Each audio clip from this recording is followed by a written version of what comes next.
নমস্কার বন্ধুরা, মিতার রোজকার রান্নায় আপনাদেরকে স্বাগত। আজকে আমি আর একটা বিরি চাল পিঠে আর ভেতরে পুর দিয়ে দেখাবো। এইটা হচ্ছে মাপটা বলে দিয়ে আমি বেটে দিয়েছি এটাকে 3 কাপ। 3 কাপ যে কাপেতে মেপে নেবেন, 3 কাপ চাল নিলে 1 কাপ বিরির পরিমাণটা কম থাকবে।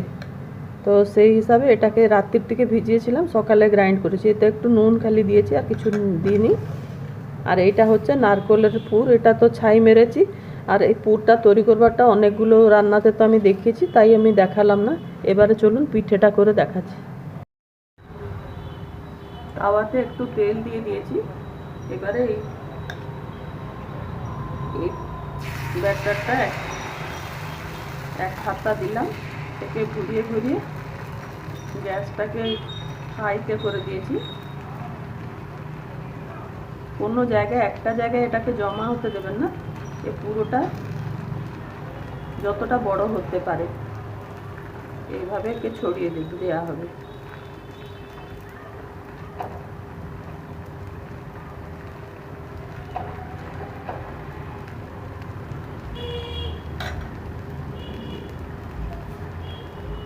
এক পাশ সেদ্ধ হয়ে গেলাম, দেখাচ্ছি। একটা সাইডের পিঠেটা হয়ে গেছে, এইবারে এর ভেতরে পুরটা দিয়ে দেবো। একটা সাইডে দিচ্ছি এটাকে, তাহলে উল্টাতে সুবিধা হবে। ভালো করে পুর দিয়ে দেবেন, খেতে মুখে পুর লাগলেই ভালো লাগবে।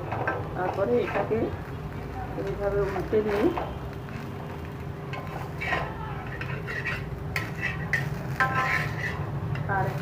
আরেকটা ভাঁজ এগুলো করে নিই।